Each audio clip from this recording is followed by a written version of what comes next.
Good afternoon, Houston. Oh, we are awake. Thank goodness for that.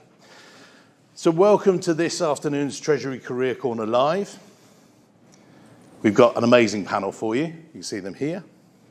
Well, see them sitting here, but you'll see them big on the screen in a moment. I'll go through the structure of this afternoon's session. First of all, we have a few house rules. You're all very busy, and I'm not picking on you, but you will see in a minute. Anyone with a phone, you've made the trip here. I've come a few thousand miles to do it. So stick your phones on silent, put them away, give yourself an hour for your careers, because you've got two amazing panelists and a crazy English recruiter. Sorry about that. So, who am I? Someone who can't pick up a microphone. So I'm Mike Richards. Sorry about the big head, but you can't have everything. So I've been a Treasury recruiter for 25 years. I recruit all levels, from Treasury analyst to global treasurer, globally. That literally is West Coast. So last week I was in Vegas for Kyriba Live. Yeah. Didn't go to the slots, don't worry. My risk management's better than that. But a good conference, did Treasury Career Corner Live. We're doing it this week, and then do it on Thursday back in London. How did I come about doing this? That's the team. They're a lot prettier than me and less big heads. So I started a podcast back before COVID, and these are two amazing guests of mine. So I thought, let's talk to some treasurers about their treasury careers. I thought we'd do 10 episodes. We're now at 320. Yes, it's on those little-known platforms called Apple. It's on Spotify. Everyone was asking me last week. 320 episodes, 150,000 downloads, some of the best treasurers that you'll get to meet. And we talk about their treasury careers, how they started, just like many of you here, the choices they made, and then they talk about some of the issues they see coming with Treasury. And that's exactly what we've got here with Tamara and Fred. We're going to talk through their careers, some of the choices they've made. And as Tony Robbins says, success leaves clues. So try and pick up some clues from these very successful treasurers. This is how we're going to do it. They're both going to introduce themselves. I'll then quiz them a little bit more. There will be Q&A later on, about 10, 15 minutes from the end, and then we'll give you some takeaways. So without further ado, I'll let my first guest, Tamara, explain who she is and what she does. Over to you. It's a pleasure for me to be here sharing my career with you all. So I started my career as a really corporate finance analyst. I first did some FP&A. I did my postgrad in the UK. I'm originally from Argentina. That's where I was born and raised. I did my postgrad abroad, Argentina, came back, and I started working in a very, very large company. And from the day one, I cannot thank you enough, my manager at the time and mentor, that she exposed me to very senior management from the very beginning. I work in capital markets, long-term financing, structured finance, hedging, and I really enjoyed. And with that company, I came to the US, essentially as a CFO of our subsidiaries here. The companies grew. I was doing as a CFO, investor relations, project financing, CFO, implementing ERPs, overseeing, and that was implementing the ERP systems. It was a real stretch. Our company was a European company, oil and gas company, headquartered in Europe. So it was a stretch from every angle that you can imagine. And I, again, cannot thank for that opportunity to the group CFO that promoted to that role. As the role and the companies and the businesses here expanded, I became the regional treasurer. And I continue growing, setting up, a trading floor, natural gas trading floor, power trading floor, which was really very, very interesting.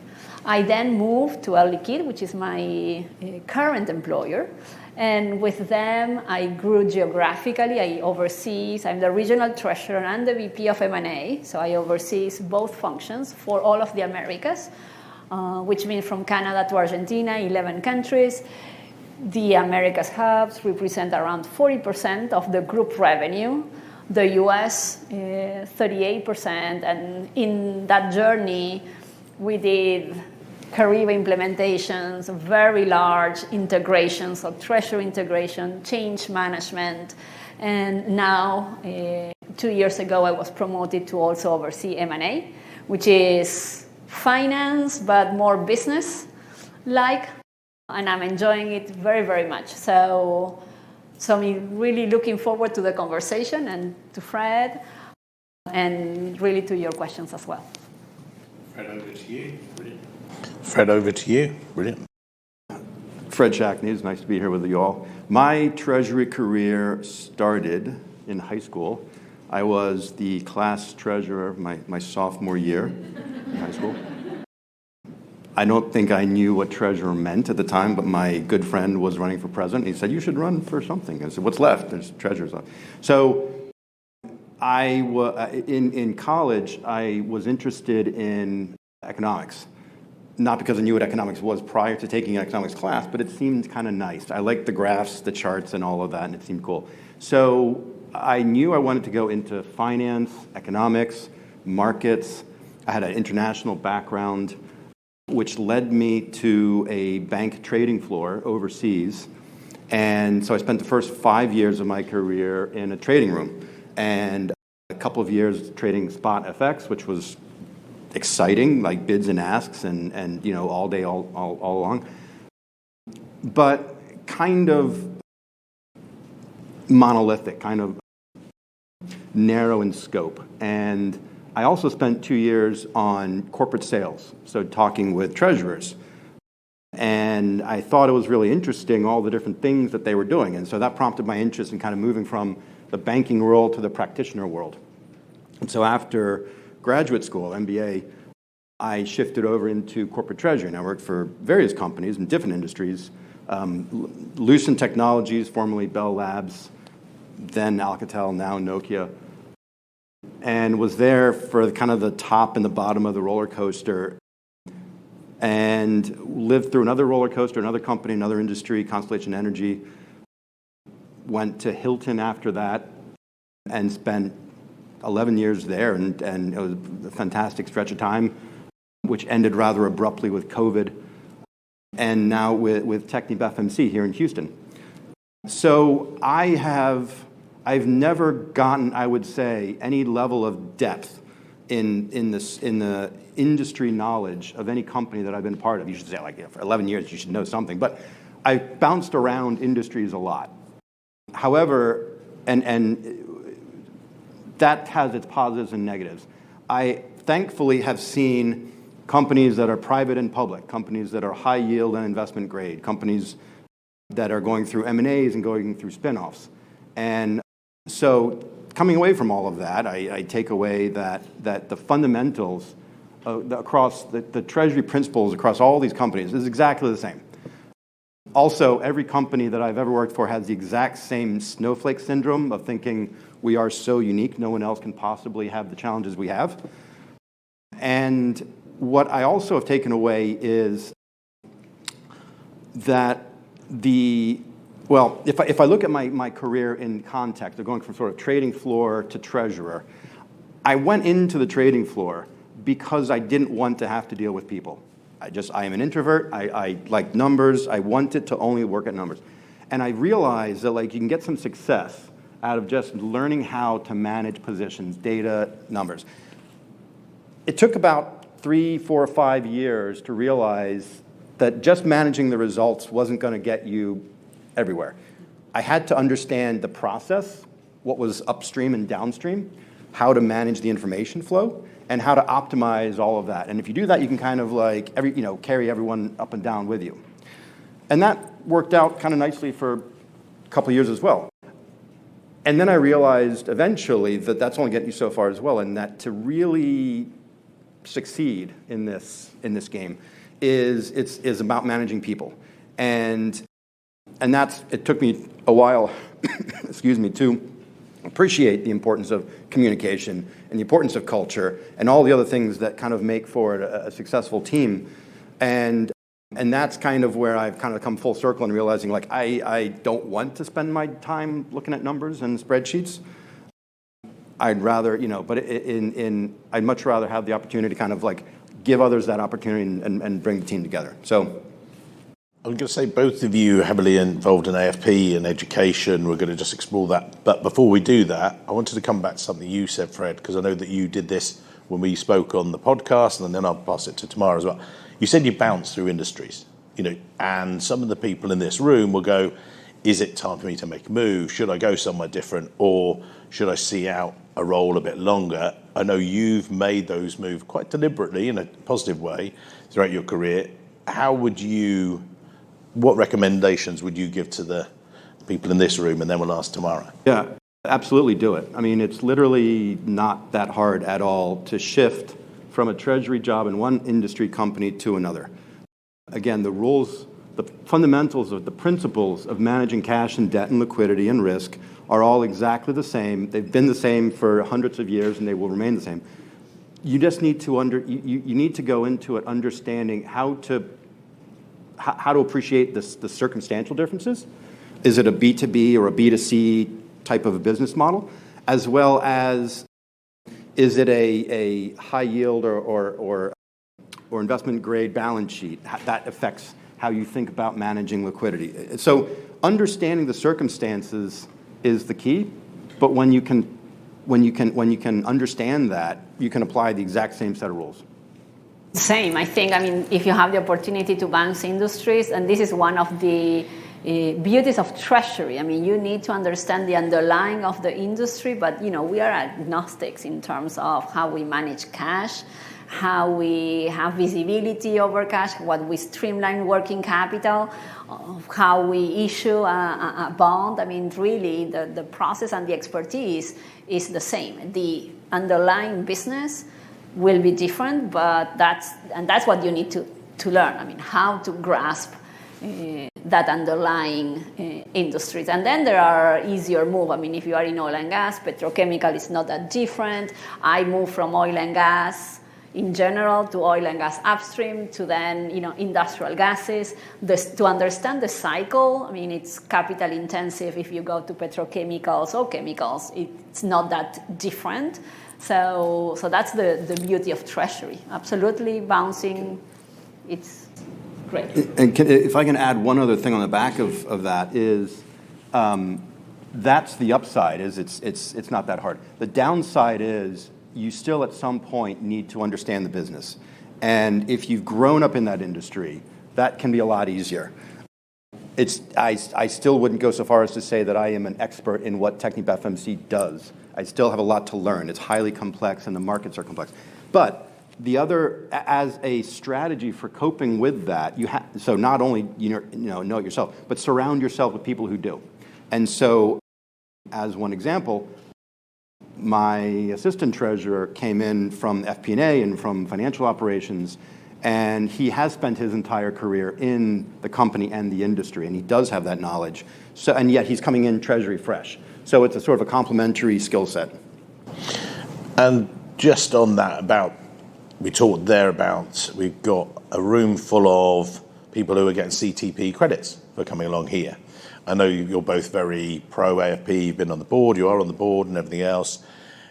Looking back at your younger selves, obviously a couple of days ago, not very long ago, but joking aside, you're successful treasurers, and that this is all very well for you guys to say, well, you're treasurers, yeah. Pro CTP, pro study, education, qualifications. I'll go Tamara first and then Fred. Why do you think so powerful with maybe your more junior members of your teams as well? I am very much pro CTP. I took it when I just arrived to the US. It was a way also to certify my knowledge here. And besides getting, to know people and to network.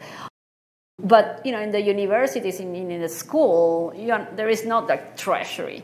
So really, I mean, the CTP in this case, it is a way to get more hands-on on really the technical knowledge. So I think it is important. I think I did my career very conscious of the north that I wanted to have, and it was a very much vertical, specializing and getting seniority in that. Today, I might say move around, get out of Treasury. Treasury can be, very highly dependent. You want to be in Treasury first, and you stay in Treasury for all your life.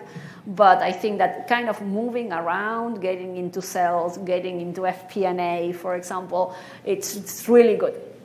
Having the north and coming back to Treasury or moving around, I think it adds to the wealth of your treasurer profile. Yeah, also very much pro CTP. I will admit that I took the CTP myself after joining the board of the AFP, and I was sort of nudged and saying, hey, you probably should look into taking this. And I did, and through a misfortune of bad planning, I had about 2 days to cram to take this thing, which was just a bad planning on my part. But what I learned from it is there was a... What we will say, Fred, is we're not recommending that to the room. Yes, that's not a recommended strategy. Yeah, definitely do not do that. We have got that for background purposes later. But carry on, Fred, sorry. Thank you for the clarification. But I learned there's a hell of a lot I didn't know. I had spent, at that point, 20-something years in Treasury myself, and there was a lot that I'd never even heard of before, frankly.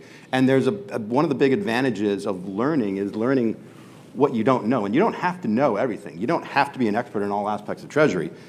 But the more that you know about, what kind of questions to ask and to be aware of and to go to someone who does have the expertise is very, very essential in terms of being able to rise up the ladder. And I think for recruiting as well, I'm looking into Treasury, somebody that has the certification, to me, it's a differentiator. Yeah. Up on the list here, we've got from education, what's been key to your success, mistakes, challenges. One of the key things, not an advertorial, but for the podcast, someone asked me the other day, they said, look, you interview, you were going to do 10 episodes, you're on 320. How do you keep it fresh? And I said, I don't need to. You guys as treasurers do. Because each of you, and I was at Eurofinance a couple of years ago, and someone said, well, how do you, I said, look, we've got 10 treasurers within 10 feet of me. They're like, oh yeah. I said, they're all the same, right? They're like, well, no. I said, no. I said, one's debt laden, one's cash rich, one's a private company, one's a different, and you've all taken different routes to success as it is now. I'll come to Fred first and then back through Tamara. Looking back over your careers, any points that you would, bring up that you think that this audience, maybe mistakes you made, or things you wouldn't want to repeat again, and maybe recommendations you've given to your team? Fred first. The one thing I would not recommend from my own past is being as sort of narrowly planted as I have been. So I started out, I mentioned, on a trading floor, FX. I have never, with the exception of maybe a year, not had some association with foreign exchange. I would recommend to anybody at any stage in their career, bounce around, back and forth. Spend a year or two here and then there and then there. Learn enough that you can speak with some authority on it. But I would recommend, unless you're super dedicated to it, don't get planted into one single thing. Over to you, Tamara. A little bit the same, a little bit what I said. I would recommend to move around, even get out of the functions. And the earliest you do it in your career, the less costly it is if you made a mistake. To move to another function when you are a senior manager or an assistant treasurer and you cannot handle it or you don't like it, to come back, it might be more difficult. Instead, when you are starting your career, really you can move, understand, get connected, and then bring all of that to your treasury career.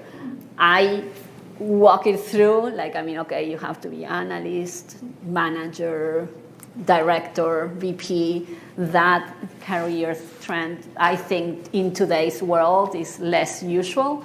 You don't want to be just identified that you can only do treasury and then you cannot move and you are locked in, and the treasury profession is smaller, so or it's getting really tight. So you need to find your way. You need to show your companies that you have the flexibility to handle different problems from different angles.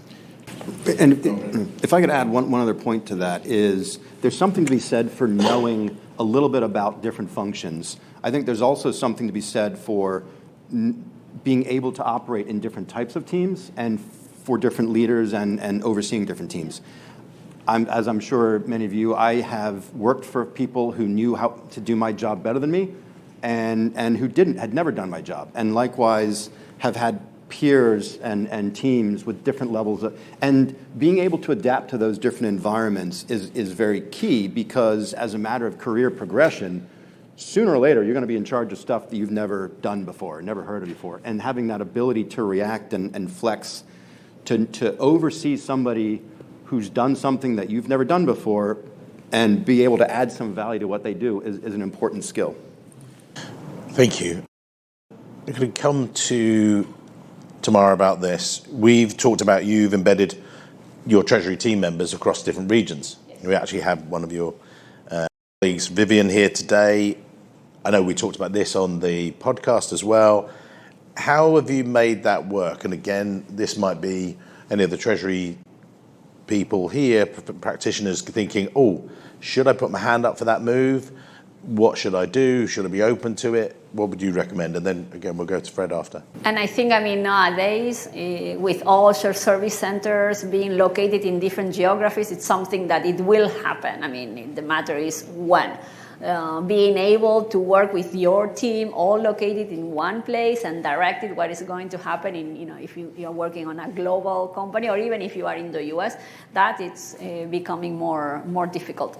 So on one end, it was a global initiative to create the shared service centers, but I took it to the point. I took the opportunity to go even further than what the company was really looking for, and we generated essentially two different teams. One center of excellence, more for advisory, corporate finance matters, and we had our pure cash management is located now in Argentina. And the teams are now in Colombia, in Argentina, in the US certainly, and you have to manage that. It's interesting. It's exhilarating, it's very challenging, because obviously you are adding to cultural differences. I don't think that anybody here working in the US will have a challenge necessarily to do that, but obviously you need patience, you need to, communication, to Fred's earliest point, communication is essential, and then, misunderstanding are more frequent,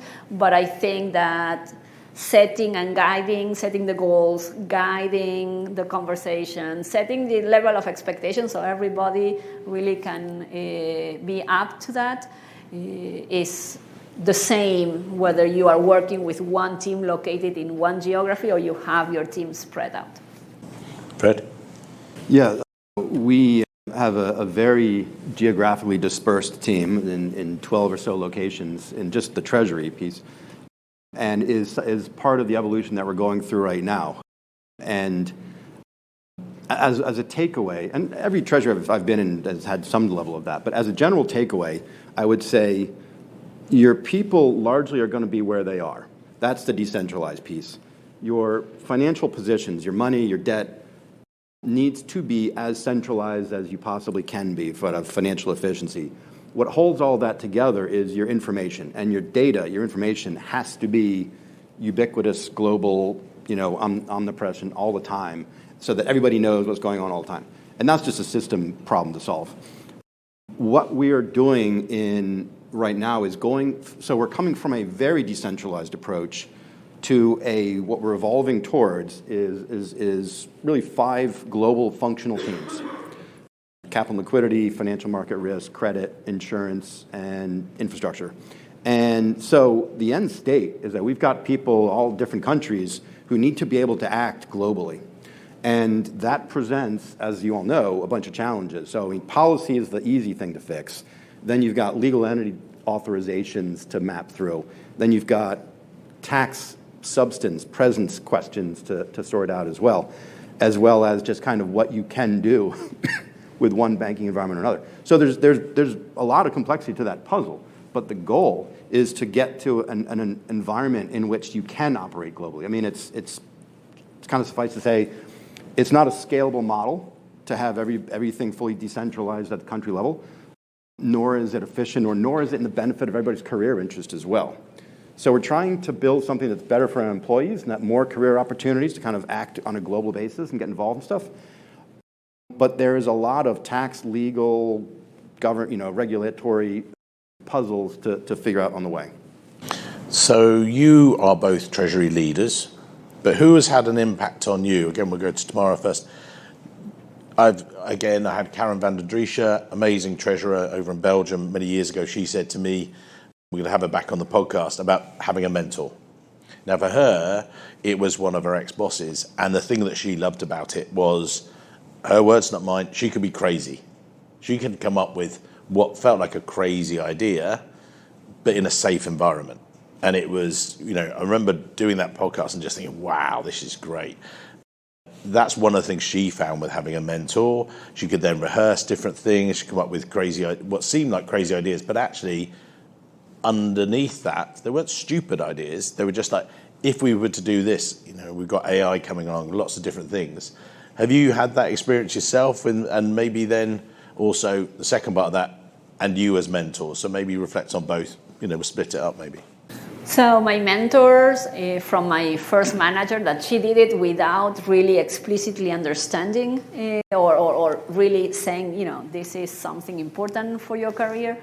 But she really realized that I have the technical expertise. I come in young. It was a company that was just privatized, so she came from the old state-owned environment. I came fresh from, college, etc. So we have a good blend, and she could really read the tea leaves of the changing times at that time.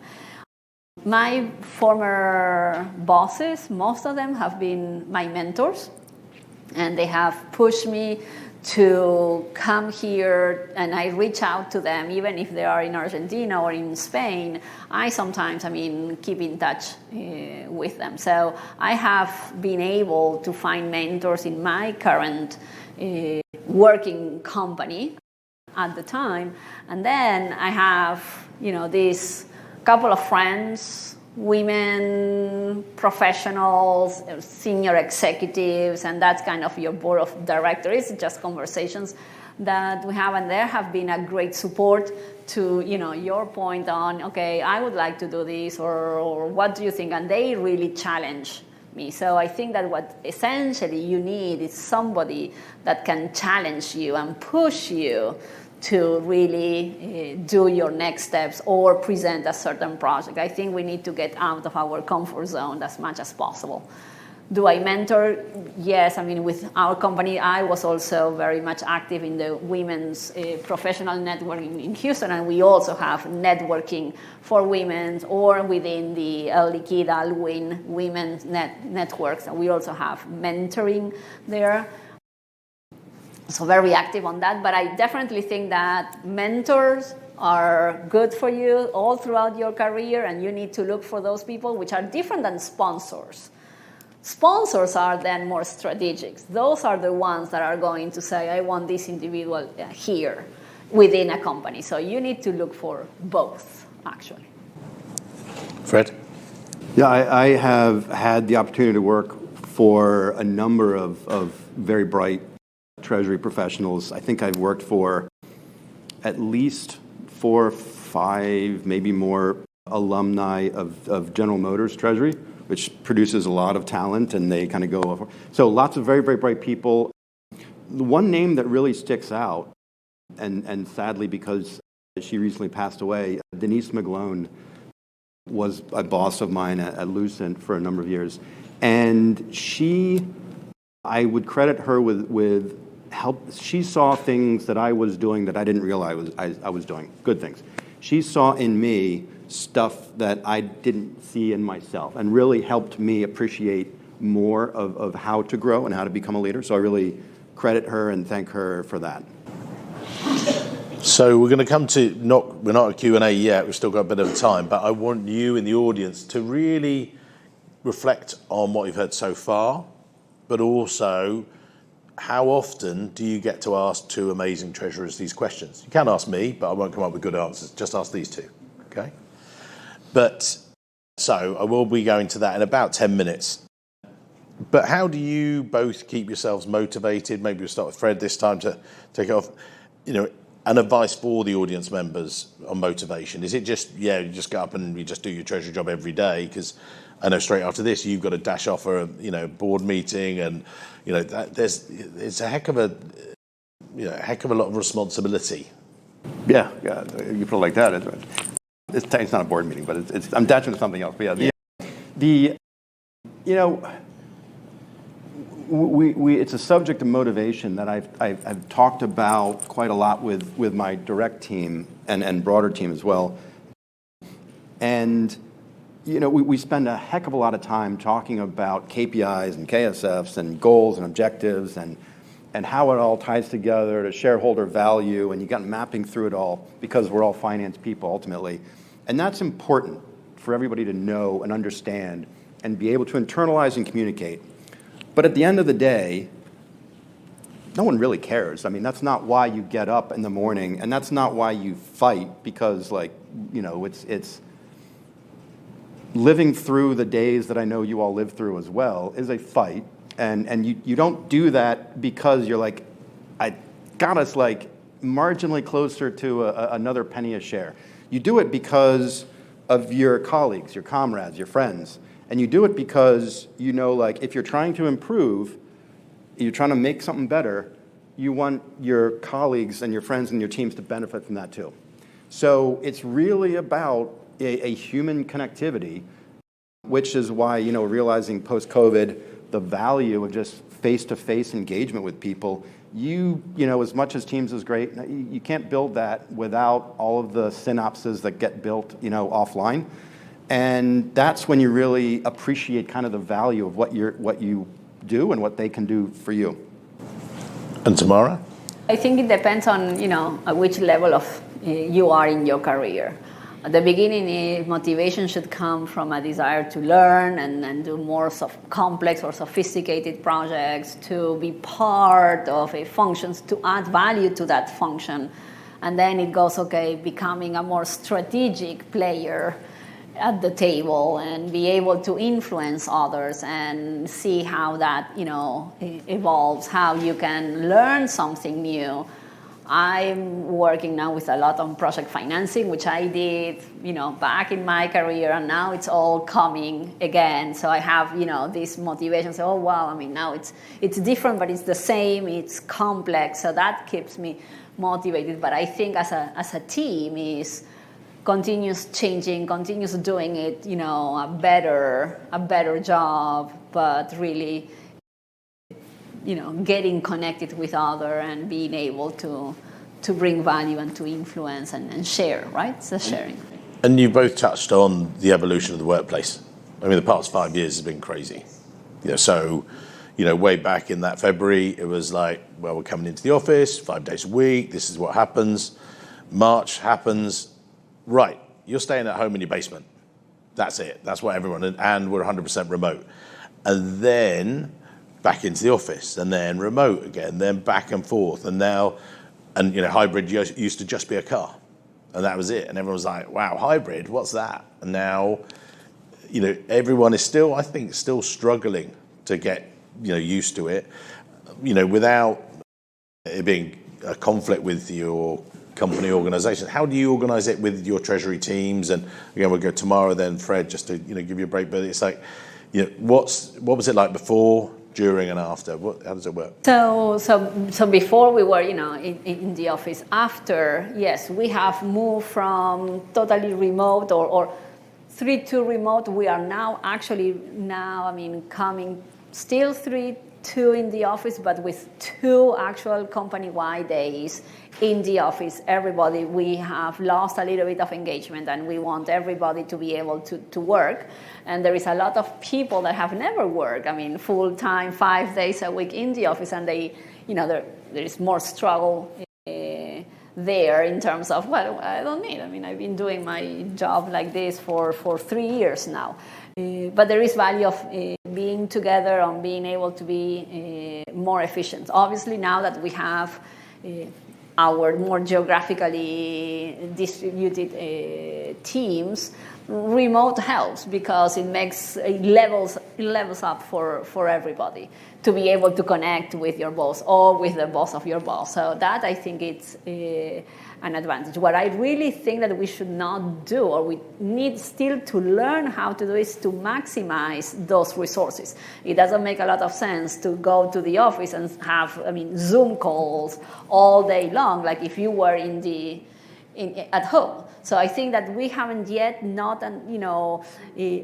how to, okay, what do I need to do when I am with everybody, and how can I do the most? And then when I am home, it's my individual work, it's my catching up. So I think that's still, most of us, we're just replicating in one place or the other the same way of working. And that's, I think, that we all, no matter which companies, really still need to learn a better way of working.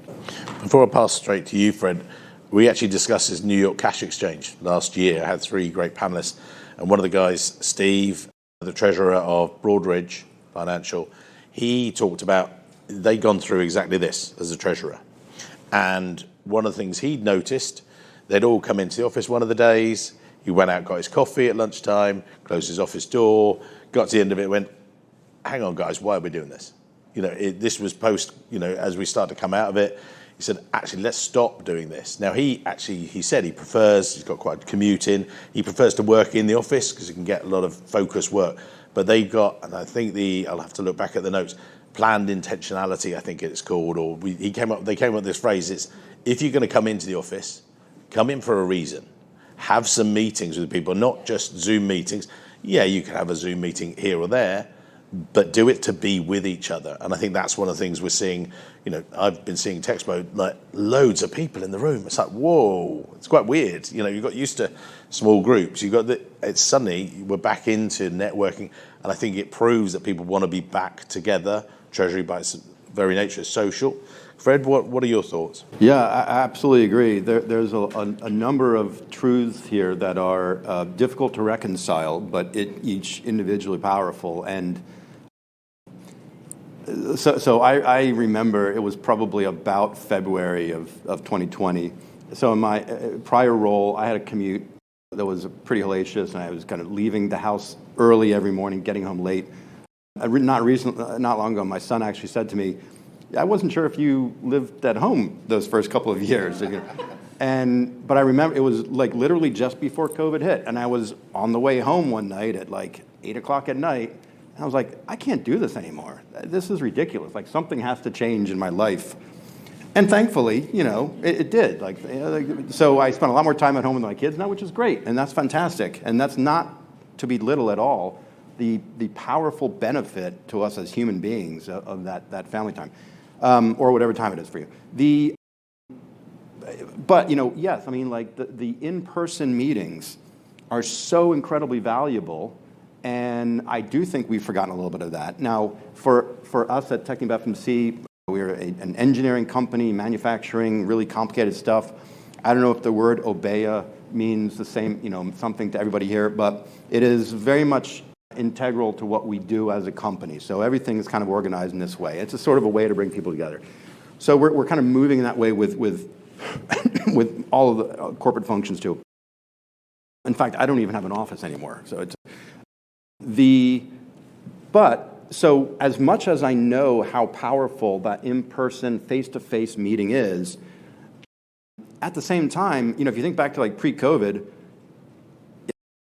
a lot of us probably didn't necessarily know what our international colleagues even looked like, because you weren't on video calls with them because you didn't need to be. And so now, the great thing about COVID and Teams and Zoom and all that is it's a great equalizer. So whether somebody's like down the road or across the world, you have the same visual of them on the screen. So while, screen is not as good as face-to-face, screen is a heck of a lot better for somebody who's around the world. And I think it's really, really benefited the globalization of our communities. We're going to come to questions just after this question from me to both of you. We're talking about many of the audience would love to have had careers like this. Any advice as you reflect back to your younger selves? I know we've touched on it 2 or 3 times, but just sort of summarising, maybe we'll come to Tamara first, that you look back and you've got junior colleagues and say, right, this is just my advice. You don't have to do it, don't have to take it, but if I was to relive it or do it, what would you say?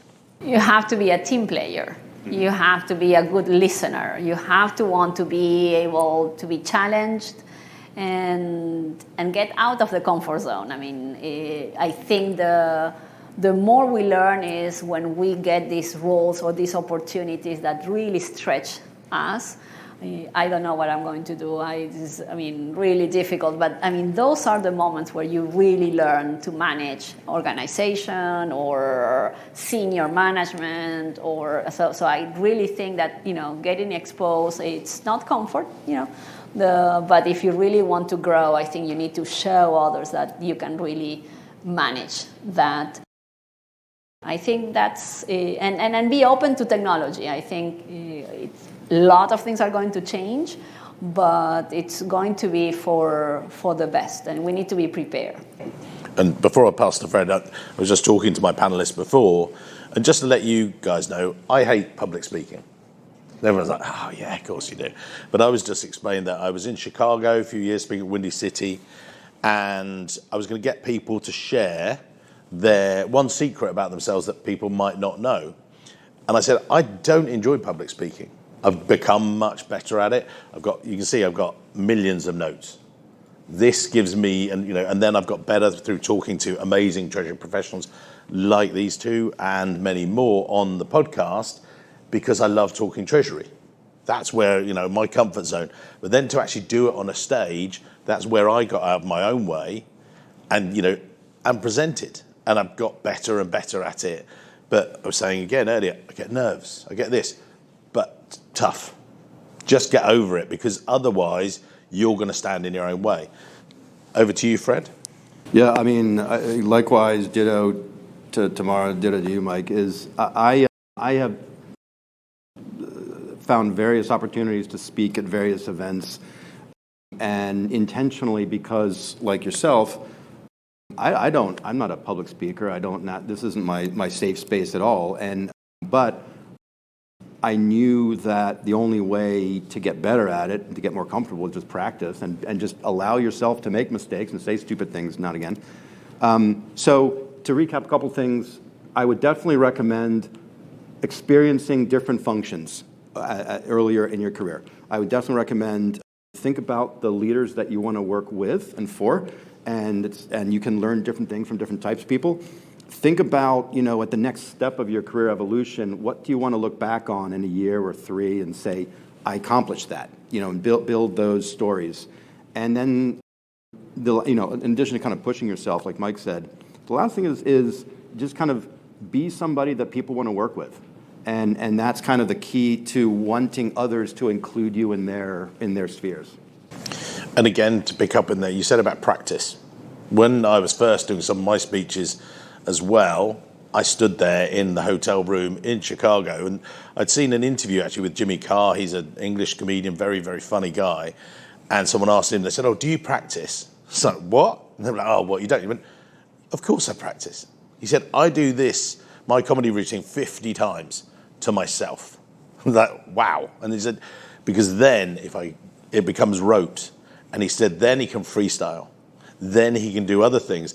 And I was doing some of those speeches 10, 15 times. So again, if you're thinking about doing it, again, for sessions like this, next year's TEXPO, and someone says, will you be on the panel? Say yes.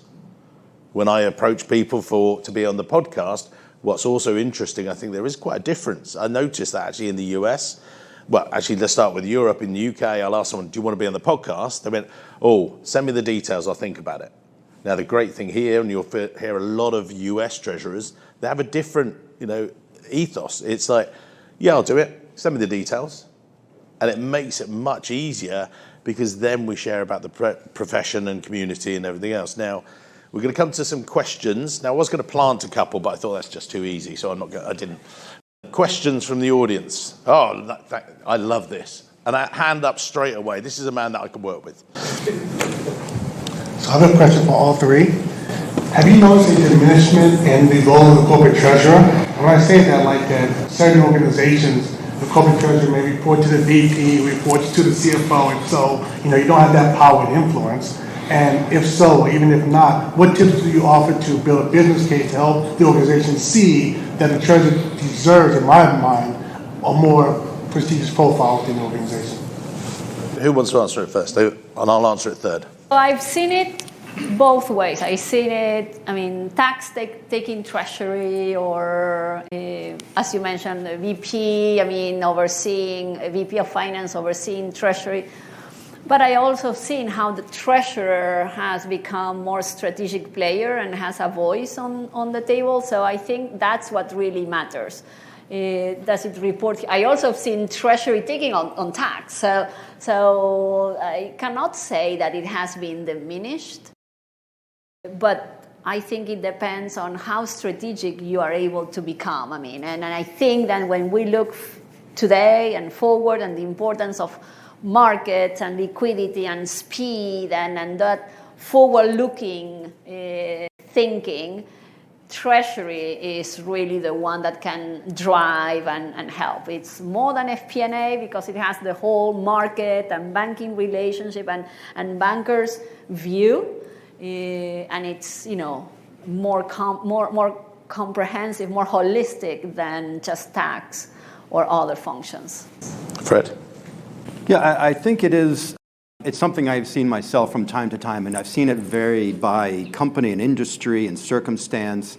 Where I think the role of treasurer I've seen as being most valued has tended to be in companies with leadership at the CEO and CFO level with a capital allocation mindset. And where that exists, and it does exist in some companies more than others, not that it shouldn't exist everywhere, then I think it's an easier path. Where it doesn't exist, I think, is to help the leadership build that capital allocation mindset. And where I've seen it, well, I was asked this a while ago to give a distinct, very definitive answer. They said, what do you think? And I said, well, it depends. Thanks for that. I said, no, it depends on the CFO. So what is their attitude to Treasury? Some may have been treasurers, and I've seen that more and more. What I've also seen is CFOs that see treasurers as their visionaries. They see them, blockchain a few years ago. What are we going to do with this? How are we going to, AI, how are we going to implement this? And on top of already busy schedules that treasurers have, they've been used by their CFO as like the sort of route master. Can you go out and check this technology, filter it for me and bring it back? And a very distinct example, I have to be careful I don't say the name, but one of my treasurers, loving his job, great, visionary, he was like this, CFO changes. CFO walks in, right, so you look after the cash, right? So, yeah, that's it. No, that's what my previous treasurer did. Yeah, and that's what you do now. And the next day, his resume gets on my desk. And I'm like, yeah, that's what will happen. Treasurers will vote with their feet. So that's where I've seen it in recruitment terms. So who else? Right. We'll go first here, and then we'll come to Jeremy. Thank you. Hi, I'm Maggie with DNB, and it's a bank that's in a lot of different countries. So I think both of you have managed teams that are all over the world. How do you retain good talent, but also encourage your global team to upskill and further their career progression? So thank you, and it's a very good question. I think what Fred is working, it's a way of really giving opportunity of people in different countries to have an equal opportunity. We've done it by centralizing, and so smaller teams, more strategic roles. And I think that was a way to also to retain, recognize. When we moved to to the service center and to the COE. We really eliminated the treasurer role in every country of our geographic region, which was a big change, and a big change in the mindset. However, some of those people were now in a regional role, not just a country role, not just more operational role, but now on a much more regional, strategic, more exposure to the regional management. So I think that's how we allow, more career opportunities. And then can we take that to the next level and do it at the global level? Well, that's a little bit, we're not there yet, but I think that from my perspective, Treasury is a centralized function in a sense, and allowing, global functions of Treasury be located in different places. That's how you allow, really good opportunities for everybody. Fred? Yeah, I think so we have seen as well, coming from a very decentralized organization, a lot of people who are, the country CFO or the country treasurer, and we have lots and lots of, and it breeds I don't want to say this in a demeaning way, it sort of breeds a mindset of like, my goal, my path to career progression is to be like the biggest fish in a small pond. And what we're trying to do in inverting that is to say, here's an opportunity to develop expertise at a global level, be it cash, credit, FX, whatever, and be able to operate at a global level and be able to sort of hop, out of different, I lost my analogy, different ponds, if you will, still located wherever you're located, but operating, outside of just that. And it is not, it's a challenging thing because some people embrace that and get it and like, that's fantastic. But some people still want to be kind of the biggest fish in the small pond, if you will. And at some point, part of the strategy is you have to part ways.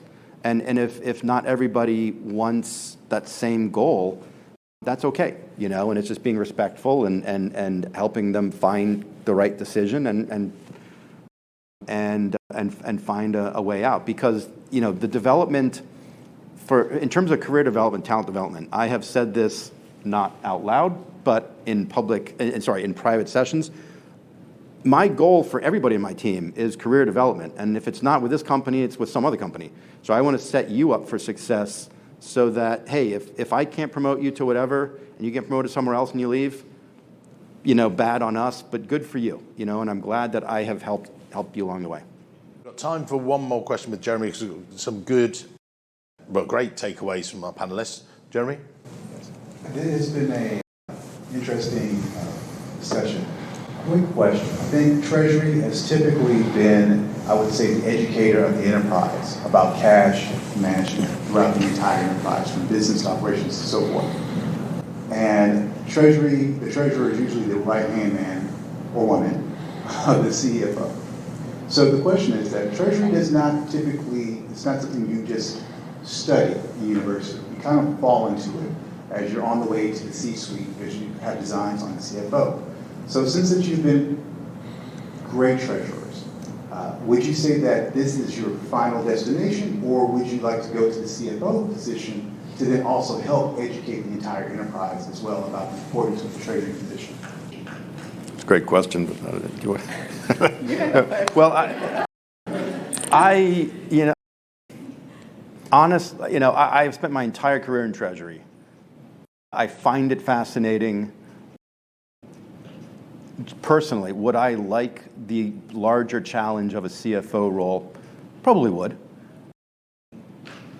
But maybe I'm being too transparent. I have no yearning desire that that's what I need myself to get to.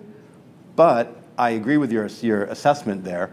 There is a bit of education which comes with the job, the territory of like outside world to inside world. And I like you're taking that step forward of like, shouldn't that be what the CFO does too? Totally agree. And so maybe in light of the way you're characterizing it, maybe I should rethink how I think about my own role. But I've also talked to other treasurers, lifelong treasurers, who are perfectly happy being treasurers because that's kind of where their passion lies. Tamara? CFOs, treasurers, it depends of what. I mean, it's a CFO is a smaller, more simple company, private equity. Is it treasurer of a larger public, more complex company? So I think that, yes, clearly there is, the willingness to continue growing, but for example, in my case, taking on M&A, so it's opening other opportunities. So, yes, treasurers have and will continue to be the key position for capital markets and for cash and liquidity. I clearly see that more and more there is more CFOs coming from the treasury track than the accounting track. I don't think that that we are there yet, but clearly there seems to be an evolution, and it is this connection with markets, with analysts, with rating agencies, so that bringing that outside view to the company that really helps those CFOs that are very much coming from the accounting track, more inside looking and very strong on internal controls and audit. So I think the opportunities are there, and it depends really for which company, I would say.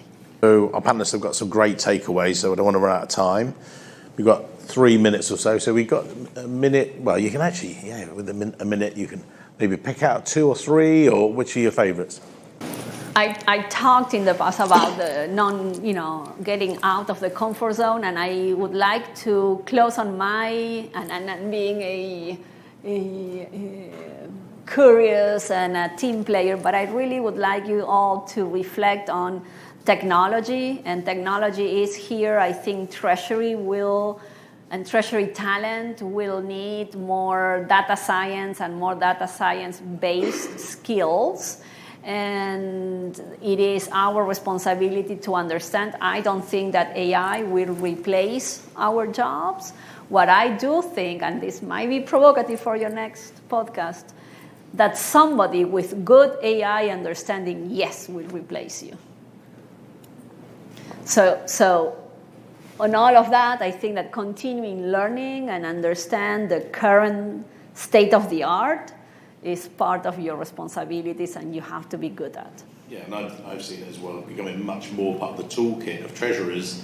You've already had these massive toolkits anyway, and it's just replacing some of the ones that you perhaps are outdated, used to use this. Actually, this will replace 4 or 5 of them. Yeah.